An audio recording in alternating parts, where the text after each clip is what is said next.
Hola hermosos amigos, mi nombre es María Manjapane, psicóloga cristiana, y este canal me gusta usarlo para la gloria de Dios. Él puso en mi corazón que iniciara un estudio bíblico y lo inicié por temas, porque pensé que era más fácil ya que la Biblia no es necesariamente en orden cronológico. Hoy estaré hablando sobre el diluvio y pues me gustaría entonces compartir humildemente lo que he aprendido a través de los años y con la guía del Espíritu Santo. Te invito a que sigas las lecturas y que ores para que el Espíritu Santo te guíe y llegues a tus propias conclusiones para el entendimiento de la Biblia. La Biblia es la historia de amor con Dios y nosotros los seres humanos. Sabemos de principio a fin lo que va a pasar. Ya hemos visto las profecías que se han cumplido y sabemos que hay otras que están por cumplirse. Es una historia de amor preciosa, porque Dios nos creó por amor, para que seamos una familia para Él y para Jesús. El diluvio ocurrió porque la tierra estaba llena de violencia, pero Noé encontró gracia ante los ojos de Dios. Dios se había decepcionado mucho con lo que había creado con el hombre, ya que entonces pues se puso a hacer todo en contra de Dios. Ellos crearon dioses para ellos mismos de piedra, de madera, que es algo que no es ni inteligente. Pero así pues se convencieron, Satanás los convenció de hacer esas locuras.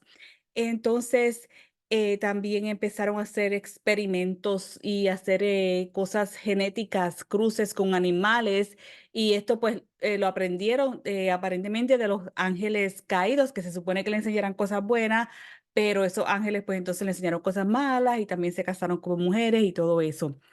Em, la violencia y corrupción comenzó en el jardín del Edén, cuando Lucifer convenció a Eva y a Adán de comer del fruto del árbol del conocimiento del bien y del mal.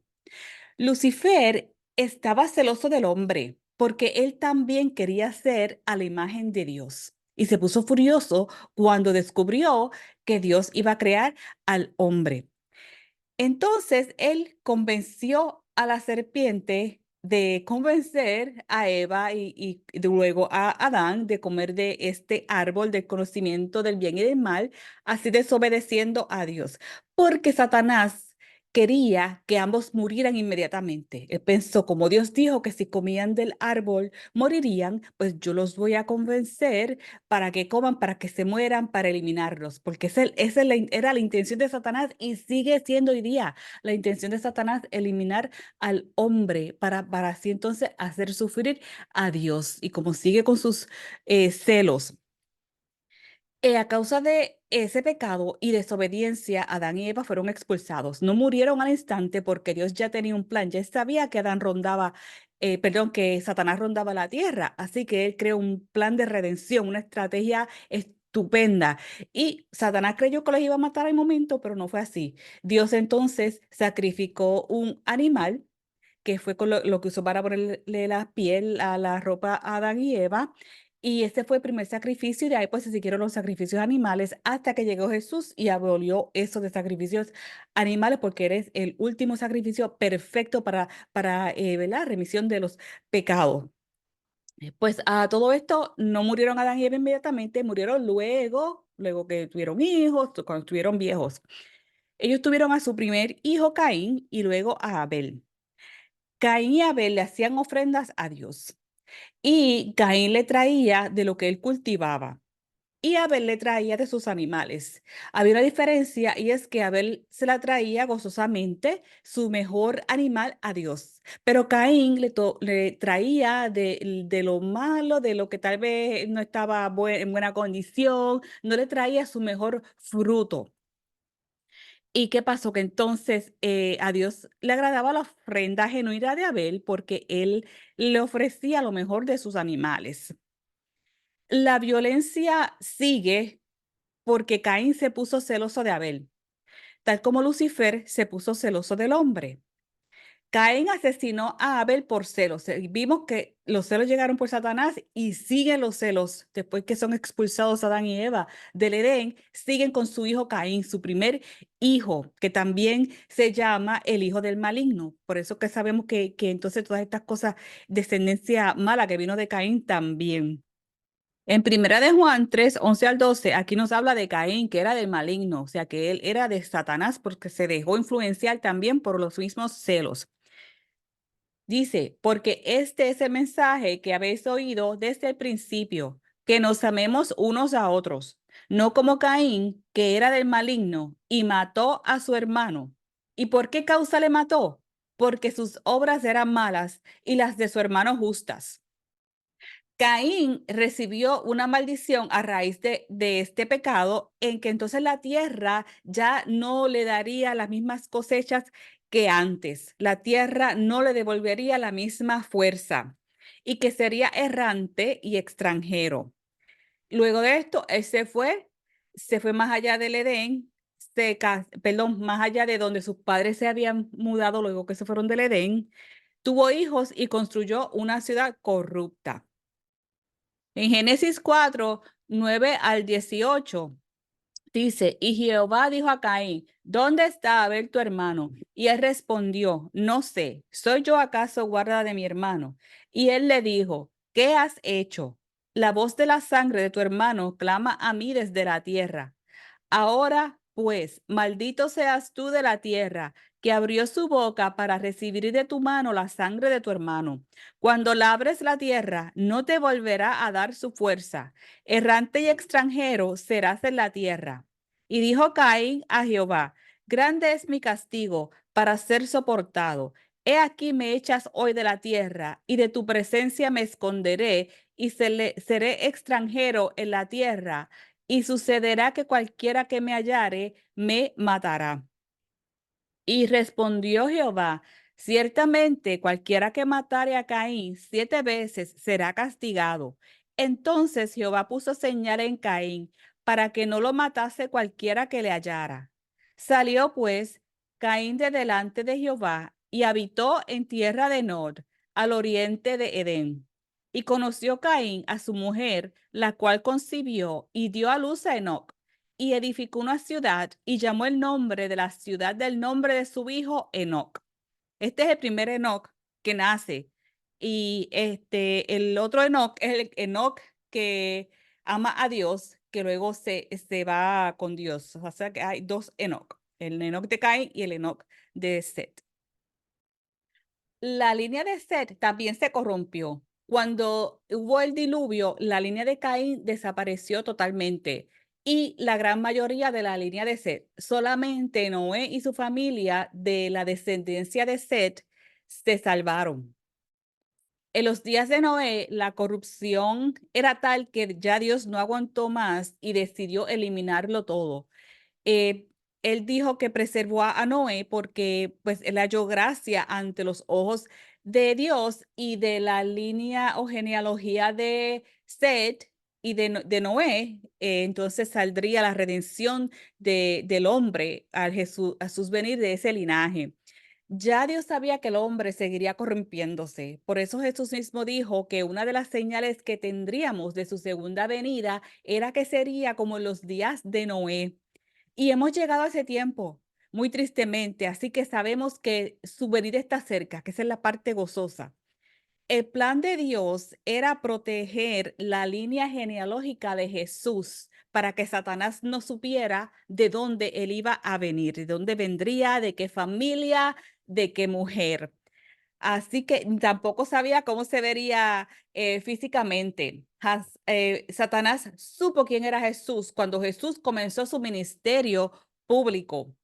Y luego que entonces lo escuchó hablando, pues ya supo que él era él, pero al principio no sabía ni cuando nació. Jesús tuvo su vida tranquila, creció, aprendió el oficio de su padre de carpintería, o sea, tuvo su vida normal. Y Satanás no estaba allí tentándolo ni molestándolo hasta que comenzó el ministerio, que entonces fue que fue a tentarlo porque a ella supo quién era físicamente. En la época de Noé se corrompió la carne y el espíritu. Había gigantes que por lo regular eran crueles y se piensa que vinieron de alteraciones genéticas que hicieron los ángeles.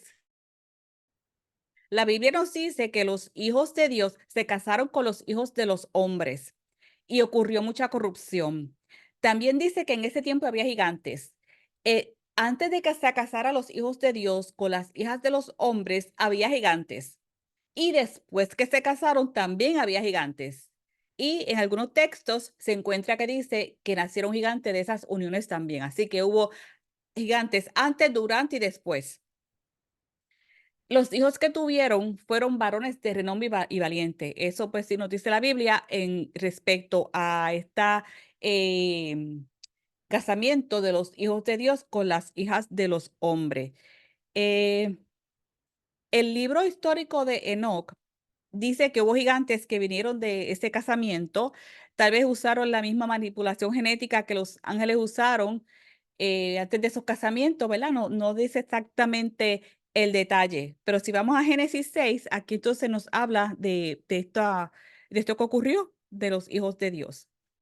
En Génesis 6, 1 al 6 dice, aconteció que cuando comenzaron los hombres a multiplicarse sobre la faz de la tierra y les nacieron hijas, que viendo los hijos de Dios que las hijas de los hombres eran hermosas, tomaron para sí mujeres, escogiendo entre todas. Y dijo Jehová, no contenderá mi espíritu con el hombre para siempre, porque ciertamente él es carne, más serán sus días 120 años. Había gigantes en la tierra en aquellos días y también después que se llegaron los hijos de Dios a las hijas de los hombres y les engendraron hijos. Estos fueron los valientes que desde la antigüedad fueron varones de renombre. Aquí vemos que los gigantes los había antes y después que se llegaron los hijos de Dios a las hijas de los hombres. Después que se casaron, y esos hijos de esa unión fueron los valientes de la antigüedad, varones de renombre. Y vio Jehová que la maldad de los hombres era mucha en la tierra y que todo designio de sus pensamientos, de los pensamientos del corazón, perdón, de ellos era de continuo solamente el mal. De la página de internet gotquestions.org cito lo siguiente. En la Biblia se mencionan los gigantes en varios pasajes, por ejemplo, Génesis 6:4, Josué, perdón, 12:4. Og, rey de Basán, en Deuteronomio 3:11. El pueblo gigante de Canaán, del que informaron los espías de Moisés, en Números 13:30 al 33. Goliat, en Segunda de Samuel 21 al 19. Y los hijos de Anac, Deuteronomio 9:1 y 2. Son ejemplos de gigantes en las escrituras. Final de la cita. Entonces, ¿de dónde vinieron los gigantes? En el libro de Enoch se mencionan los gigantes, se da más detalle de esto que menciona la Biblia.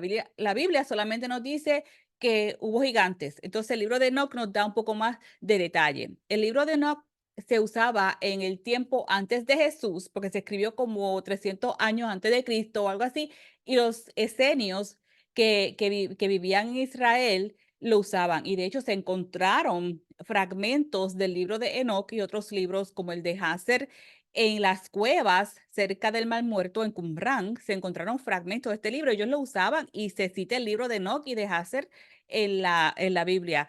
Hay muchas controversias en cuanto a estos libros, pero mi recomendación es que se use como libro histórico, ¿verdad?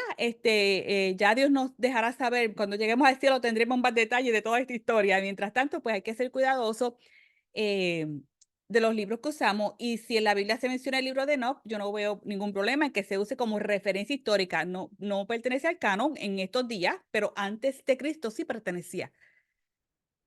Entonces, se menciona, voy a citar del libro de Enoch, de Wikipedia, lo siguiente. El libro de Enoch es un libro intertestamentario que forma parte del canon de la Biblia de la Iglesia Ortodoxa de Etiopía. Perdón, se me olvidó decir eso, sí, que hoy día en Etiopía la Iglesia cristiana lo usa y los judíos también de allá lo usan, pero los judíos de Israel no lo usan.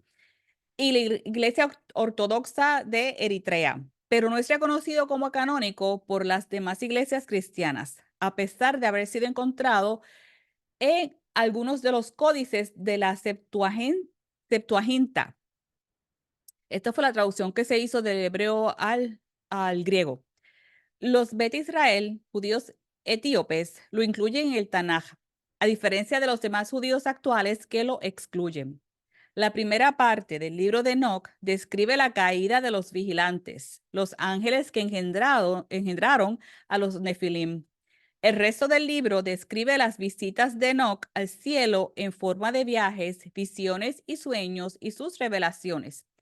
Algunos autores consideran que el libro de los vigilantes fue, al menos en parte, redactado hacia el año 400 antes de Cristo, pero la mayoría estima que las primeras secciones fueron compuestas en el siglo II antes de Cristo, a más tardar en 166, años 166 antes de Cristo. Los autores podrían depender en parte del Pentateuco y habrían ampliado las secciones de Génesis, Números y Deuteronomio. Por ejemplo, en Primera de Enoc 1 al 9, la cita en la epístola de Judas 1, 14 al 15 podría ser originalmente un midrash de Deuteronomio 33, 2. Se trata de un libro apocalíptico perteneciente a la apocalíptica judía.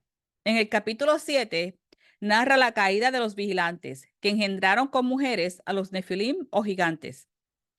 A estos también se refiere el pasaje de Génesis 6, 1 al 7. Ellos devoraron todo el trabajo de los hombres hasta que estos ya no alcanzaron a alimentarlos más. Entonces los gigantes se volvieron contra los hombres y empezaron a devorarlos.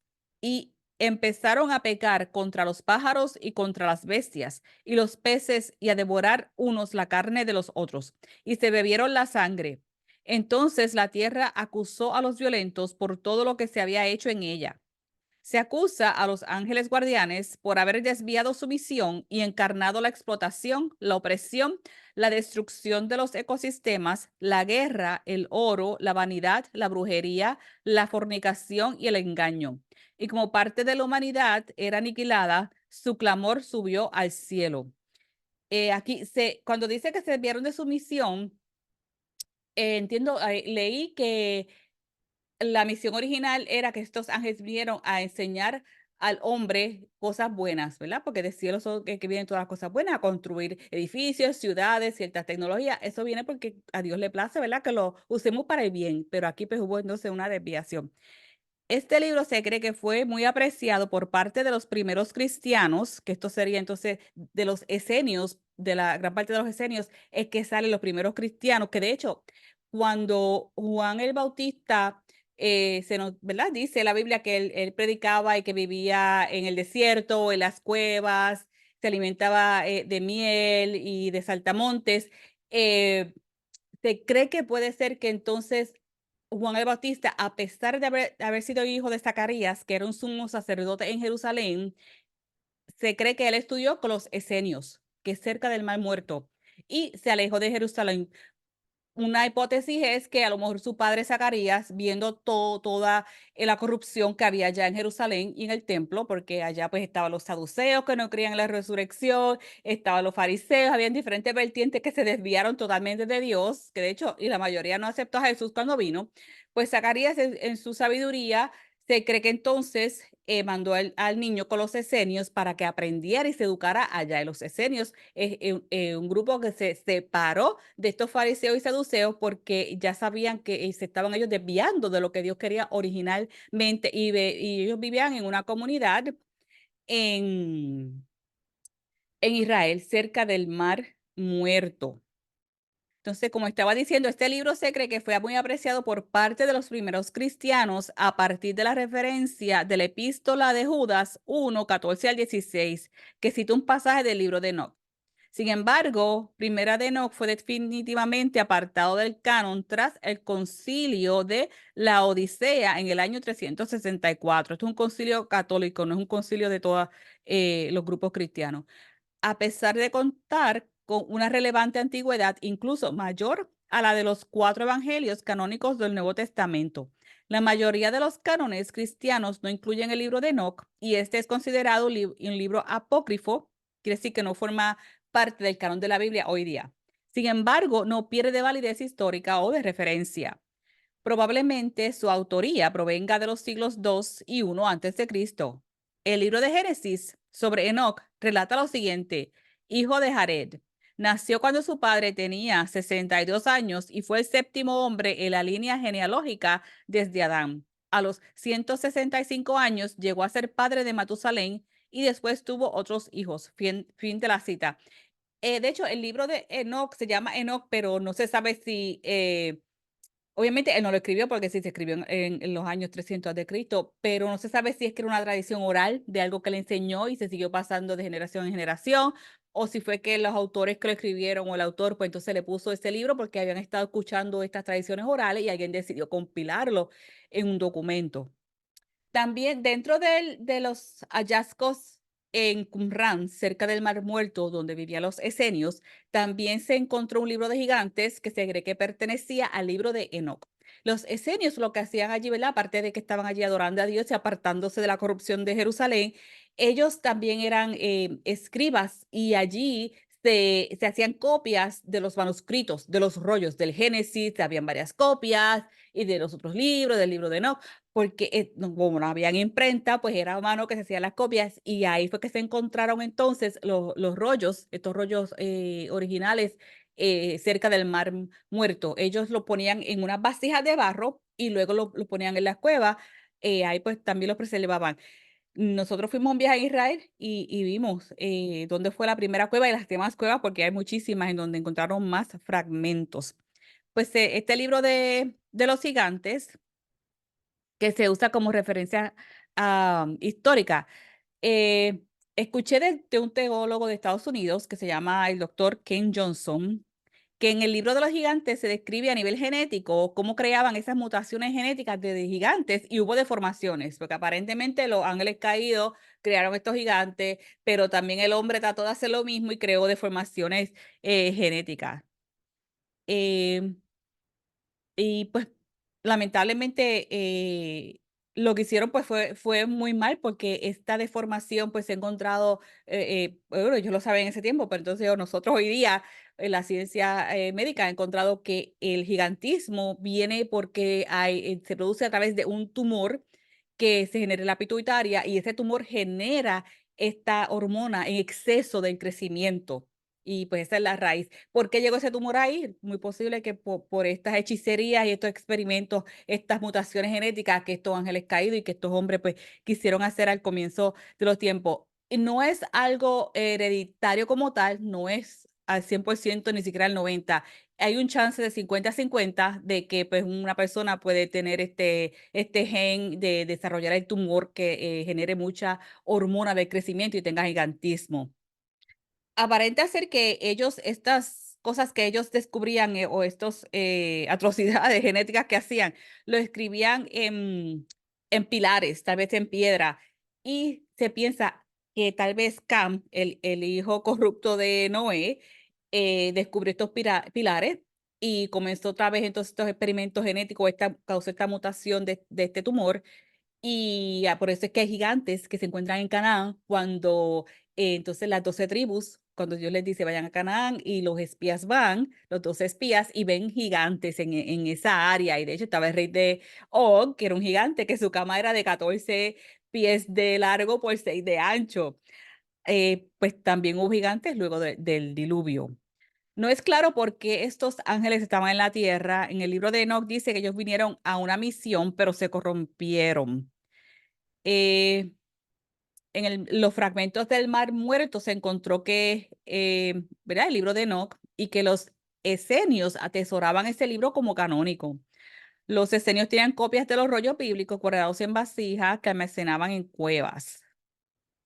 Esta es una foto de la explicación, ¿verdad? De cómo era el área donde vivían los esenios. Dice aquí, writing the scrolls, es escribiendo los rollos. Y aquí estamos mi esposo y yo al frente de la primera cueva donde se encontraron las primeras vasijas, aquí en la parte de atrás. Fue por un pastor, un niño pastor que estaba en esa área y tiró una roca. Entonces escuchó un ruido y fue a investigar y eran vasijas que habían allí y allí estaban los rollos. Esto es una foto de más cerca de una de las cuevas. Esta es el área, una de las áreas donde vivían los esenios. No recuerdo si esto era la biblioteca o donde escribían. Así en la parte de atrás se puede apreciar el Mar Muerto. Aquí vemos otra sección del área donde vivían los esenios. Pues el libro, como mencioné antes, se removió de ser canónico aproximadamente en el siglo IV después de Cristo. Algunos dicen que las fechas no estaban alineadas con la Biblia o que había errores de traducción. No sé cuál sea la verdad para removerlo, pero los cristianos originales pues sí lo usaban como canónico y pues hoy día pues lo usamos de referencia más bien histórica. Son una buena fuente de información histórica para entender entonces esto que dice, ¿verdad? Cuando la Biblia dice gigante, pues a un poco más de detalle ahí se entiende. Esto es una foto del canal de YouTube de Israel My Channel, en donde el autor estaba mostrando para que se viera a modo, ¿verdad? La altura de este. Esto es para el rey de Og, la cama, que sería esta aquí, 14 pies de largo por 6 pies de ancho. En metros sería la altura. 14 pies serían 4 metros. Y aquí se ve más o menos el promedio de un hombre de 6 pies y medio o 2 metros, para que vea la altura de este rey, que era un gigante, aproximadamente 2 veces o más de 2 veces lo que la altura de una persona promedio hoy día. Y aquí del mismo canal de Israel My Channel comparto estos son hallazgos que ellos tienen que corrobora la historia de los gigantes. Esto es en Golan Heights y ahí se encontraron santuarios gigantes y megatumbas, o sea que son tumbas de gigantes también. Estos son 3 círculos hechos de piedras y se llama Ruhum al-Iri. Aquí se ve una foto más de cerca, eh, de esta región con estos círculos, el santuario, las megatumbas y las piedras. Se ha descubierto que hay piedras, que una piedra es hasta de 50 toneladas, o sea que tenía que ser un gigante definitivamente que estuviera cargando esa piedra. Y se han encontrado otros asentamientos como ese mismo aquí, en estas áreas aquí en Israel. Esto es al este del río Jordán. Se han encontrado cientos de megatumbas de gigantes en esa área. Y pues lamentablemente, ¿verdad? La genética de los gigantes, pues esto ha seguido a través de los años, ya no tanto como en ese tiempo, pero vemos que todavía hay personas muy altas. No creo que a nivel de esos 14 pies de altura, pero sí tal vez 8, 9 pies. Yo sé que de 8, casi 8 pies, 7 pies con 11 pulgadas. eh, Había un hombre muy alto en Puerto Rico, de donde yo soy originalmente. Él se llama, le llamaban el gigante de Carolina. Carolina es el pueblo donde él vivía y medía 7 pies con 11 pulgadas. Vivió hasta los 77 años. Aquí podemos apreciar, ¿verdad? Al lado de una enfermera, su altura. Aquí lo vemos a través, un grupo de personas. Y yo recuerdo que mi papá un día nos llevó a visitarlo, y también pues se le llevó una donación porque pues él hacía, su ingreso era por hacer apariciones. De hecho creo que estuvo hasta en una película y él pues también el gobierno le ayudaba y las personas del pueblo pues también lo ayudaban. Él cuando estaba más joven trabajó en la agricultura y luego pues de adulto entonces hacía apariciones y le pagaban por eso también. En el caso de él, pues fue el gigantismo, la condición de gigantismo, que es por el tumor que tenía en el cerebro, que entonces generaba mucha hormona de crecimiento. Los libros de Enoch y Hasser hablan de la corrupción que llevó al diluvio. El libro de Hasser es otra referencia histórica que se encontraron fragmentos en el Mar Muerto. Del blog Orígenes 88, cito lo siguiente sobre el libro de Hasser. Aunque duró muchos años sin ser visto, pudo recuperarse en una excavación en la región de Qumrán en 1947. Se trata del libro de Hasser, también conocido como el libro del justo, libro de los himnos, entre otros. Comúnmente se tiene la creencia de que si un libro o un escrito no se encuentra dentro de la recopilación de escritos que conocemos como la Biblia, entonces no es de Dios. Esa concepción errada es impuesta por el carácter religioso que influye sobre las personas, alejándolos muchas veces de la lógica y la razón.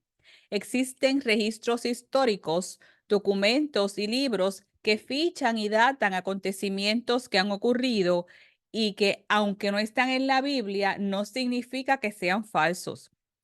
Tenemos, por ejemplo, los libros de historia, tanto moderna como contemporánea, que registran hechos ocurridos en diferentes épocas y culturas.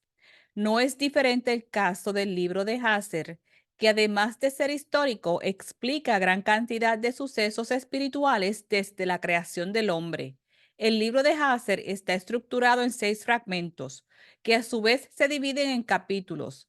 Cuenta con 91 capítulos que narran desde la creación del hombre hasta la toma de los territorios de Israel guiados por Josué. Sin embargo, a pesar de tener un registro como lo es el libro de Génesis, en este libro podemos encontrar más detalladamente cómo transcurren los hechos. No se tiene bien claro de quién es el autor del libro, aunque se cree que se trata de una recopilación histórica sobre la vida de diferentes hombres considerados justos. Hay quienes se lo atribuyen a Hasser, hijo de Caleb, lugarteniente de Moisés.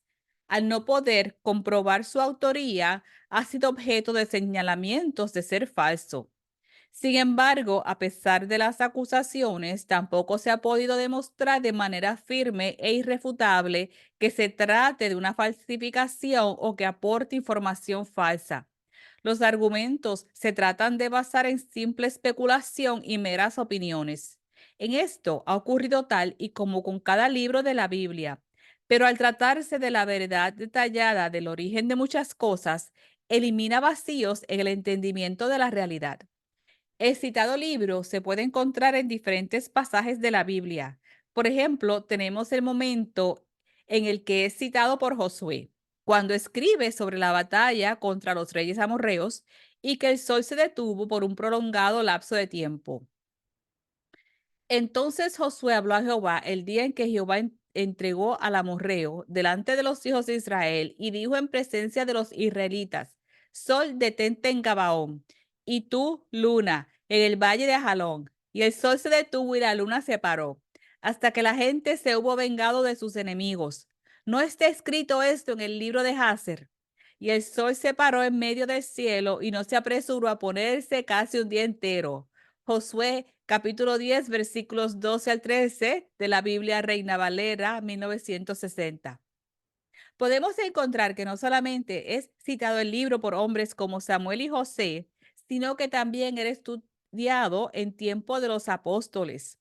Los nombres de los magos los podemos encontrar en el libro de Hazer, en el capítulo 79, en el versículo 27, lo que demuestra que Pablo estudió dicho libro y que además lo utilizaba para dar estudios. Y cuando ellos se habían ido, Faraón envió por Bilam y por Janes y Jambres, sus hijos, y a todos los magos y hechiceros y consejeros que pertenecían al rey. Y ellos vieron y se sentaron delante del rey. Capítulo 79, el endurecimiento del corazón del faraón, libro de Hazer. De este libro, el apóstol Pablo saca la referencia de los nombres de los magos que vemos hoy día. Se entiende también que los apóstoles, si no todos, tal vez la mayoría, estudiaban con los esenios también. Ellos estaban esperando al Mesías y sabían, pudieron saber a través del Espíritu Santo y a través de lo que ya habían estudiado que Jesús era el Mesías. En la segunda de Timoteo 3:8, y de la manera que Janes y Jambres resistieron a Moisés, así también estos resisten a la verdad. Hombres corruptos de entendimiento, réprobos en cuanto a la fe. El libro contiene, además de las concordancias bíblicas, gran cantidad de información que puede ser verificada, como es el caso de los nombres de ciudades y naciones. Al contener los nombres originales de los personajes de la Biblia, permite vincular con facilidad el origen histórico de lugares y regiones. Esto resulta casi imposible en nuestras Biblias actuales, al menos en la mayoría. El libro de Hazer contiene relatos detallados de gran importancia histórica, no solo para el pueblo de Israel, sino para todas las naciones y para el hombre en general. La información que aporta brinda el respaldo necesario para la certificación del Génesis. No se puede desestimar ninguna información, sino que todo debe ser evaluado y juzgado con criterio propio. De allí podremos verificar la información que nos suministra y tomar nuestras propias conclusiones.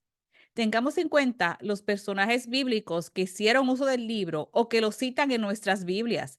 Dejemos de ser ingenuos y recordemos que así como nosotros trabajamos para prepararnos espiritualmente, el adversario tiene sus siervos y nos ataca. Ha hecho sus esfuerzos a lo largo del tiempo para hacernos creer que la creación es un mito y que el mundo espiritual no existe. No dejemos que la duda nos invada y nos impida aprender. Fin de la cita. El libro de Hazer dice que cada hombre pues se corrompió porque hizo su propio Dios, o sea, ídolos de piedra y madera, una acción no inteligente. Le robaban a sus vecinos, a su familia y que la tierra estaba llena de violencia. Ellos mezclaron especies de animales para provocar a Dios y Dios vio que toda la carne de la tierra estaba corrupta, hombres y animales. Por eso no podía mezclar especies porque por eso fue que Dios dice en Génesis muy claro cuando creó las plantas y los animales, cada cual según su especie, según su género. Tenía que quedarse así como él lo hizo sin contaminarse a nivel de su DNA. El libro de Hazer también dice que los jueces y gobernantes tomaron las hijas de los hombres como esposas por la fuerza, separándolas de sus maridos. Pero Noé encontró gracia ante los ojos de Dios y Dios se arrepintió de haber creado al hombre. Aquí pues este libro también nos habla pues de fue violencia, corrupción, lo que llevó entonces a Dios a arrepentirse de haber creado al hombre y traer la destrucción del diluvio. En Génesis 6, 7 al 13. Y se arrepintió Jehová de haber hecho el hombre en la tierra, y le dolió en su corazón. Y dijo Jehová: raeré de sobre la faz de la tierra a los hombres que he creado, desde el hombre hasta la bestia, y hasta el reptil y las aves del cielo, pues me arrepiento de haberlos hecho. Pero Noé halló gracia ante los ojos de Jehová. Estas son las generaciones de Noé. Noé, varón justo, era perfecto en sus generaciones. Con Dios caminó Noé, y engendró Noé 3 hijos, a Sem, a Cam y a Jafet. Y se corrompió la tierra de delante de Dios, y estaba la tierra llena de violencia. Y miró Dios la tierra, y he aquí que estaba corrompida, porque toda carne había corrompido su camino sobre la tierra. La genealogía de Noé, aquí esto es un resumen del libro Cronología de la Biblia, que nos enseña a Noé aquí en el medio. Entonces comienza desde Adán, Set, Set que fue el hijo que reemplazó entonces a Abel. Después vino Enoch, Kenan, Mahalel, Jared, Enoch y Metusela. Entonces Lamec y Noé. Y ocurrió el diluvio cuando Noé tenía 600 años. Y luego pues nos sigue dando la otra genealogía hasta Abraham. Cuando Dios dice que ya no contenderá más con el hombre porque el hombre es carne y dice que será su tiempo 120 años, he escuchado vertientes que dicen que tal vez eso pudo haber sido el tiempo que desde que Noé recibió la notificación de hacer el arca hasta que entró al arca, 120 años más o menos, y que tal vez pudo haber estado predicando a las personas. Pues no sé, ¿verdad? Porque la Biblia no nos dice que le estaba predicando exactamente. Sí nos dice que el arca era específica para Noé y su familia. Solamente Dios encontró a Noé, que era justo, y pues le perdonó la vida a Noé y a su familia. No dice que Noé era Noé y que Noé le predicara a otras personas o que era la oportunidad para todo el mundo. Ese detalle no está, de verdad. Pero lo que sí pasó es que después del diluvio, la edad cronológica del hombre disminuyó aproximadamente 120 años. Hay registros aún hoy día de personas que han llegado a 120 años. Y de hecho, tres de mis 4 abuelos vivieron más de 100 años, 104, 105. O sea que parece, entiendo yo, que entonces tal vez Dios quiso decir redujo, no iba a contender más con el hombre que viviera 900 años, sino que le redujo su edad cronológica en la tierra. Dios decide destruir la tierra con un diluvio y se lo dice a Noé, entonces le encarga construir un arca para él, su familia y los animales. De la página de internet catquestions.org cito lo siguiente. La Biblia no dice específicamente cuánto tiempo tardó Noé en construir el arca. Cuando se menciona a Noé por primera vez en Génesis 5:32, él tiene 500 años. Cuando Noé entra en el arca, tiene 600 años. El tiempo necesario para construir el arca dependería de cuánto tiempo había pasado entre Génesis 5:32 y el tiempo que Dios ordenó a Noé construir el arca en Génesis 6:14 a 21. Como máximo tardó 100 años. Y luego de esto, pues Noé y su familia estuvieron aproximadamente un año, dentro del arca, porque se dice luego que entonces, por las fechas que se dan, y ya Noé tenía 601 años, si entró con 600, salió con 601, y también por los meses que menciona en la Biblia. En Génesis 6:14 a 22, hazte un arca de madera de gofer, harás aposentos en el arca y la calafatearás con brea por dentro y por fuera. Y de esta manera la harás. De 300 codos la longitud del arca, de 50 codos su anchura y de 30 codos su altura. Codos entiendo yo, según leí, que es la distancia desde el extremo del dedo hasta el codo como lo conocemos. Yo medí el mío y son 18 pulgadas, pues más o menos lo usé entonces para cambiar a pies. Una ventana harás al arca y la acabarás a un codo de elevación por la parte de arriba y pondrás la puerta del arca a su lado y le harás piso abajo, segundo y tercero. Y he aquí que yo traigo un diluvio de agua sobre la tierra para destruir toda carne en que haya espíritu de vida. Debajo del cielo, todo lo que hay en la tierra morirá. Mas estableceré mi pacto contigo y entrarás en el arca, tú, tus hijos, tu mujer y las mujeres de tus hijos contigo. Y de todo lo que vive, de toda carne, dos de cada especie meterás en el arca para que tengan vida contigo, macho y hembra serán. Aquí Dios es bien específico diciéndole, va a ser dos de cada especie. Él quiere las especies puras, él no quiere mezclas y creaciones extrañas genéticas. Él es bien claro porque así fue que él lo creó, cada especie y que se sigan reproduciendo y así en el arca, cada especie según él las creó. Dice, de las aves según su especie y de las bestias según su especie, de todo reptil de la tierra según su especie, dos de cada especie entrarán contigo para que tengan vida, y toma contigo de todo alimento que se come y almacénalo, y servirá de sustento para ti y para ellos. Y lo hizo así Noé, hizo conforme a todo lo que Dios le mandó. En el estado de Tennessee, en los Estados Unidos, hay una réplica del arca. Esto es una foto que encontré en internet. Ven las personas aquí qué pequeña y ven qué grande es este arca. Esta es otra foto de la réplica del arca que hay en el estado de Tennessee.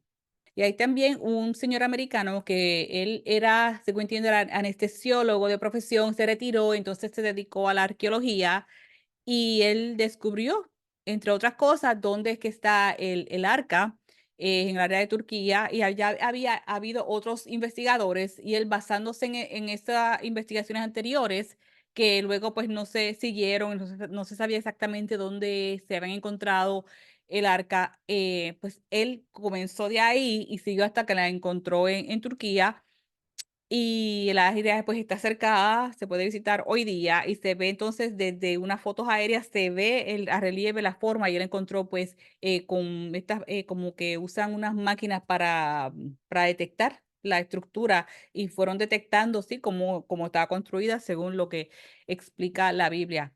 Creo que de ahí es que se sacó la idea de hacer la película de Indiana Jones y el Arca Perdida. Luego que el arca estuvo construida, Dios le pidió a Noé y a su familia que entraran. Fueron sus 3 hijos con las esposas, y los animales llegaron de dos en dos, como Dios los envió. Dios los envió, caminaran hasta allí, hasta el arca, para ser preservados. En Génesis 7:9. Entonces Dios le dijo, entra, que en 7 días voy a comenzar el diluvio. Así que ellos estuvieron 7 días allí dentro esperando hasta que comenzó a llover por 40 días y 40 noches para destruir todo ser viviente que Dios había creado. Estuvieron las aguas sobre la tierra 150 días y luego comenzaron a bajar las aguas. En Génesis 7, 1 al 24 dice, dijo luego Jehová a Noé, entra tú y toda tu casa en el arca, porque a ti he visto justo delante de mí en esta generación. De todo animal limpio tomarás 7 parejas, macho y su hembra, mas de los animales que no son limpios, una pareja, el macho y su hembra. También de las aves de los cielos, 7 parejas, macho y hembra, para conservar viva la especie sobre la faz de la tierra. Porque pasados aún 7 días yo haré llover sobre la tierra 40 días y 40 noches, y raeré de sobre la faz de la tierra a todo ser viviente que hice. E hizo Noé conforme a todo lo que le mandó Jehová. Era Noé de 600 años cuando el diluvio de las aguas vino sobre la tierra. Y por causa de las aguas del diluvio entró Noé al arca y con él sus hijos, su mujer y las mujeres de sus hijos. De los animales limpios y de los animales que no eran limpios, y de las aves y de todo lo que se arrastra sobre la tierra. De dos en dos entraron con Noé en el arca, macho y hembra, como mandó Dios a Noé. Y sucedió que al séptimo día las aguas del diluvio vinieron sobre la tierra. Y al año 600 de la vida de Noé, en el mes segundo, a los 17 días del mes, aquel día fueron rotas todas las fuentes del grande abismo, y las cataratas de los cielos fueron abiertas. Se entiende aquí que cuando dice en el mes segundo, eh, pudo haber sido, según el calendario hebreo, que originalmente, ¿verdad? Dios le había dicho a Moisés, aunque esto fue mucho antes de Moisés, así que no sé exactamente cómo era el calendario ahí, pero de acuerdo a ese primer calendario hebreo, este mes sería como tal vez en mayo. El primer mes como abril, de marzo a abril, tal vez el segundo es como de abril a mayo, que nosotros conocemos, que sería más o menos esa época. Entonces aquí cuando comenzó el diluvio. Y hubo lluvia sobre la tierra 40 días y 40 noches. En este mismo día entraron Noé y Sem, Cam y Jafet, hijos de Noé, la mujer de Noé y las 3 mujeres de sus hijos, con él en el arca, ellos y todos los animales silvestres según sus especies y todos los animales domesticados según sus especies, y todo reptil que se arrastra sobre la tierra según su especie, y toda ave según su especie, y todo pájaro de toda especie. Vinieron pues con Noé al arca, de dos en dos, de toda carne en que había espíritu de vida. Y los que vinieron, macho y hembra, de toda carne vinieron, como le había mandado Noé, pero había mandado Dios a Dios y Jehová le cerró la puerta. Y fue el diluvio 40 días sobre la tierra, y las aguas crecieron y alzaron el arca, y se elevó sobre la tierra, y subieron las aguas y crecieron en gran manera sobre la tierra, y flotaba el arca sobre la superficie de las aguas. Y las aguas subieron mucho sobre la tierra, y todos los montes altos que habían debajo de todos los cielos fueron cubiertos. 15 codos más alto subieron las aguas. 15 codos, creo que son 200, como 270 pies. Yo había hecho el cálculo anteriormente, a 18 pulgadas más o menos por 15, 270 pies. Eso del monte más alto, entonces más todavía, 270. Y murió toda carne que se mueve sobre la tierra, así de aves como de ganado, y de bestias, y de todo reptil que se arrastra sobre la tierra, y todo hombre. Todo lo que tenía aliento de espíritu de vida en sus narices, todo lo que había en la tierra, murió. Así fue destruido todo ser que vivía sobre la faz de la tierra, desde el hombre hasta la bestia, los reptiles y las aves del cielo, y fueron raídos de la tierra. Y quedó solamente Noé y los que con él estaban en el arca, y prevalecieron las aguas sobre la tierra 150 días. Luego del diluvio, entonces cuando las aguas empezaron a bajar, que el arca ancló, quedó estable, Noé salió con su familia y los animales. El tiempo total que estuvieron fue de un año. Noé edificó un altar a Dios y Dios estaba complacido y dijo que jamás volvería a destruir la tierra con un diluvio. E hizo un pacto con Noé y con nosotros, con los demás que vinimos después de él, y envió un arco desde su mismo trono, lo que llamamos hoy día el arco iris. que entonces se vio por primera vez en la historia humana. En Génesis 8, 1 al 22, y se acordó Dios de Noé y de todos los animales y de todas las bestias que estaban con él en el arca. E hizo pasar Dios un viento sobre la tierra y disminuyeron las aguas y se cerraron las fuentes del abismo y las cataratas de los cielos y la lluvia de los cielos fue detenida. Y las aguas decrecían gradualmente de sobre la tierra y se retiraron las aguas al cabo de 150 días. Y reposó el arca en el mes séptimo a los 17 días del mes sobre los montes de Ararat. Y las aguas fueron decreciendo hasta el mes décimo.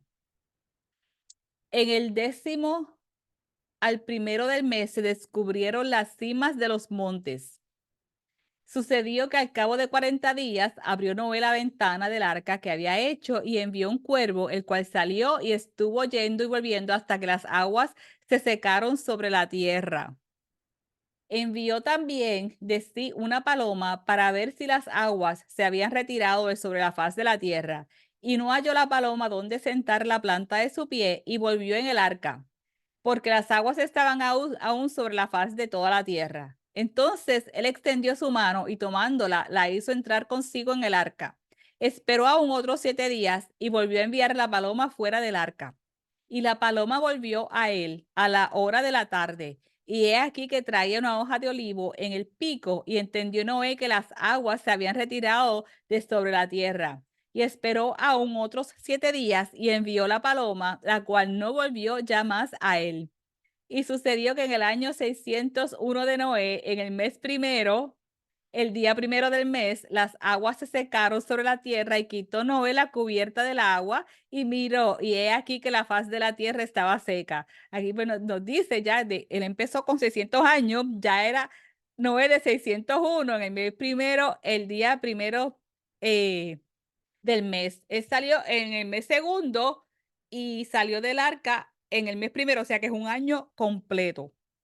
Y en el mes segundo, a los 27 días del mes, se secó la tierra. Entonces habló Dios a Noé diciendo: Sal del arca tú y tu mujer y tus hijos y las mujeres de tus hijos contigo, todos los animales que están contigo de toda carne, de aves y de bestias y de todo reptil que se arrastra sobre la tierra. Sacarás contigo y vayan por la tierra y fructifiquen y multiplíquense sobre la tierra. Entonces salió Noé y sus hijos, su mujer y las mujeres de sus hijos con él, todos los animales y todo reptil y toda ave, todo lo que se mueve sobre la tierra según sus especies, salieron del arca. Y edificó Noé un altar a Jehová, y tomó de todo animal limpio y de toda ave limpia, y ofreció holocausto en el altar. Y percibió Jehová olor grato, y dijo Jehová en su corazón: No volveré más a maldecir la tierra por causa del hombre, porque el intento del corazón del hombre es malo desde su juventud. Ni volveré más a destruir todo ser viviente como he hecho. Mientras la tierra permanezca, no cesarán la sementera y la siega, el frío y el calor, el verano y el invierno, y el día y la noche. Esto es un arco iris hermoso que tuve la oportunidad de ver, y es que la creación de Dios es tan y tan bella. De hecho, este fue un doble arco iris. Aquí vemos la otra pata de ese arco iris tan hermoso sobre las montañas. Qué hermoso es nuestro Dios. En Génesis 9, 11 al 17. Estableceré mi pacto con vosotros y no exterminaré ya más toda carne con aguas de diluvio, ni habrá más diluvio para destruir la tierra. Y dijo Dios: Esta es la señal del pacto que yo establezco entre mí y vosotros, y todo ser viviente que está con vosotros por siglos perpetuos. Mi arco he puesto en las nubes, el cual será por señal del pacto entre mí y la tierra. Y sucederá que cuando haga venir nubes sobre la tierra, se dejará ver entonces mi arco en las nubes, y me acordaré del pacto mío que hay entre mí y vosotros, y todo ser viviente de toda carne, y no habrá más diluvio de aguas para destruir toda carne. Estará el arco en las nubes y lo veré, y me acordaré del pacto perpetuo entre Dios y todo ser viviente, con toda carne que hay sobre la tierra.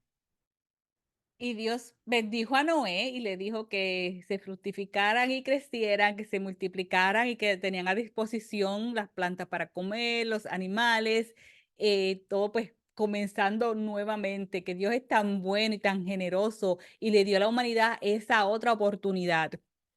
Te invito a suscribirte y que le des me gusta para que así el algoritmo de YouTube se lo muestre a más personas. Gracias por conectarte y que Dios te bendiga y tengas un lindo día.